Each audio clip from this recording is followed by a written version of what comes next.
بسم اللہ الرحمن الرحیم۔ ہیلو گائز، آج میں اپنی نئی ویڈیو کے ساتھ حاضر ہوں۔ حضرت لوط علیہ السلام کی قوم پر اللہ کا دردناک عذاب اور قوم لوط کی بربادی اور بدکاری کا قصہ، جو آج میں آپ کے ساتھ شیئر کر رہی ہوں۔ قرآن مجید میں ہے کہ حضرت لوط علیہ السلام حضرت ابراہیم علیہ السلام کے بیٹے ہیں۔ حضرت لوط علیہ السلام کی قوم پر جو بربادی کا واقعہ ہے وہ آپ کے سامنے پیش کر رہی ہوں۔ حضرت لوط علیہ السلام نے اپنی قوم سے کہا، باوجود دیکھے بھالنے کے پھر بھی تم بدکاری کرتے ہو۔ یہ کیا بات ہے کہ تم عورتوں کو چھوڑ کر مردوں کے پاس مشابہت کے لیے آتے ہو؟ حضرت لوط علیہ السلام کی قوم کو جاہل، بدتمیز، فاسق اور حد سے بڑھ کر کرنے والا بھی کہا گیا ہے، حد سے تجاوز کرنے والا بھی کہا گیا ہے، اور کہیں فضول خرچی کرنے والا اور فاسق بھی کہا گیا ہے۔ یہ تمام برائیاں ان میں موجود تھیں۔ یہ لوگ اس قدر خبیث تھے کہ بھری مجلس میں بھی برے کام کرنے سے ڈرتے نہیں تھے۔ ان کے نزدیک پاکیزگی اور اختیار کرنا بے معنی کام بن چکا تھا۔ حضرت لوط علیہ السلام اور ان کی بیٹیوں کے علاوہ کوئی شخص بھی وہاں پاک نہ تھا، سب کے سب غلاظت میں ڈوبے ہوئے تھے۔ چنانچہ انہوں نے حضرت لوط علیہ السلام کو اپنی بستی سے نکال کر باہر کرنے کا فیصلہ کیا۔ کہنے لگے، اے لوط، اگر تم اپنے اس واضح نصیحت سے باز نہ آیا تو تجھے ضرور نکال دیا جائے گا۔ اس پر حضرت لوط علیہ السلام نے فرمایا، میں بھی تمہارے اس گھنونے عمل سے بیزار ہو چکا ہوں۔ چنانچہ حضرت لوط علیہ السلام اس موقع پر وہاں سے نکل آئے اور اپنے رب سے یوں دعا گو ہوئے، اے میرے پروردگار، مجھے اور میرے اہل خانہ کو ان کے عمل سے بچا لے اور نجات عطا فرما۔ حضرت لوط علیہ السلام وہاں ان کا کوئی خاندان نہیں تھا، لہٰذا گھر میں بیٹھے رہے، دعا کرتے رہے اور پروردگار اس فسادی قوم کے خلاف میری مدد فرما۔ اللہ تعالیٰ نے دعا قبول فرمائی، آپ کی مدد کے لیے فرشتے بھیجے۔ حضرت جبرائیل علیہ السلام، میکائیل علیہ السلام، ملک الموت اور بعض روایات کے مطابق اسرافیل کو بھی ان کے ساتھ بھیجا گیا۔ لوگ جلدی سے اس کی طرف لپکنے لگے اور اس سے پہلے فحاشی کے عادی بن چکے تھے۔ ایک جگہ الفاظ میں شہر کے کچھ خوش شکل نوجوان لڑکے حضرت لوط علیہ السلام سے ملنے کے لیے آئے، تو جیسے ہی وہ آپ کے گھر قریب پہنچنے والے تھے، یہ لوگ اس قدر فاسق اور فاجر بن چکے تھے کہ آپ کے گھر کے داخل ہونے سے پہلے یہ لوگ مزہ لینے کے لیے ان لڑکوں کے پاس مشابہت کرنے کے لیے آ گئے۔ حضرت لوط علیہ السلام نے فرمایا کہ تم لوگ ایسی حرکتیں نہ کرو، مجھے میرے مہمانوں کے آگے شرمندہ نہ کرو۔ تم لوگوں کے لیے قوم کی بیٹیاں حاضر ہیں، تم چاہے تو میری بیٹیاں لے لو، لیکن ان لوگوں نے ایسا کرنے سے منع کر دیا۔ ان لوگوں نے کہا کہ اے لوط، تجھے سمجھ نہیں آتا کہ جو ہم چاہتے ہیں وہی کرتے ہیں۔ انہوں نے آپ کو تبلیغ سے ہی منع کر دیا اور تبلیغ کے کاموں سے بھی روک دیا۔ اگر خواہش پوری نہ کرنا چاہتے ہو تو میری بیٹیاں قوم کی عورتیں موجود ہیں۔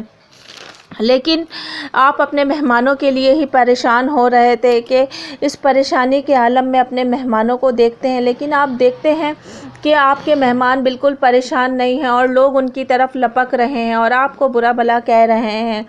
تو ان میں سے حضرت جبرائیل علیہ السلام نمودار ہو گئے اور انہوں نے فرمایا کہ اللہ تعالیٰ نے ہمیں تیری مدد کے لیے ہی بھیجا ہے۔ اے لوط، تو پریشان نہ ہو، ہم لوگ ان پہ اللہ کا عذاب نازل کرنے ہی آئے ہیں، تجھے اور تیری بیٹیوں کو یہاں سے بحفاظت نکال کے لے کے جائیں گے، تو گھبرا نہیں، لیکن تیری بیوی کو نشان عبرت ضرور بنائیں گے، کیونکہ وہ کافر ہے اور وہ بھی یہی گناہ میں ملوث ہے ان لوگوں کے ساتھ۔ تو حضرت لوط علیہ السلام ابھی یہ سب دیکھ کے حیران اور پریشان ہی ہو رہے تھے کہ اللہ تعالیٰ نے حضرت لوط علیہ السلام کی غیبی مدد بھیجی اور حضرت جبرائیل علیہ السلام نے اپنے پنکھ پھیلا لیے اور ان پنکھوں کی حفاظت میں حضرت لوط علیہ السلام اور ان کی دونوں بیٹیوں کو وہاں سے لے جانے لگے۔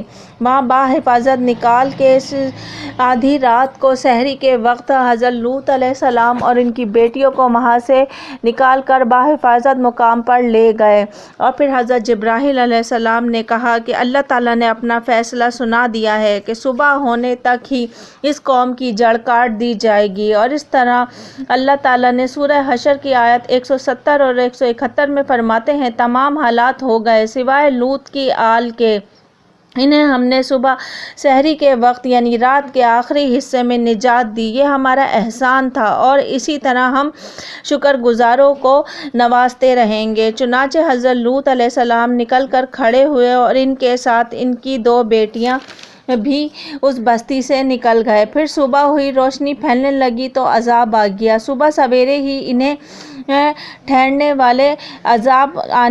ٹھہرنے کے لیے کہا گیا کہ عذاب آنے والا ہے، تم لوگ ٹھہر جاؤ اور دیکھو کہ تمہاری قوم کا کیا عذاب کا مزہ چکھ رہی ہے۔ عذاب کیا تھا کہ حضرت جبرائیل علیہ السلام آئے اور زمین پر اپنا پر نیچے داخل کر دیا اور اس مکمل بستی کو کھیڑا اور آسمان کی طرف اٹھا کر لے کے گئے، اور فرشتوں نے اس بستی کے مرغوں کی اذانیں، کتوں کے بھونکنے کی آوازیں، بستی اور لوگوں نے فرشتوں کی تسبیح سن لی۔ جبرائیل علیہ السلام نے ایک چیخ اتنی زوردار ماری اور بجھتی ہوئی آگ کی طرح ہو گئی پوری بستی، اور یوں مکمل طور پر اس بستی کو الٹا دیا۔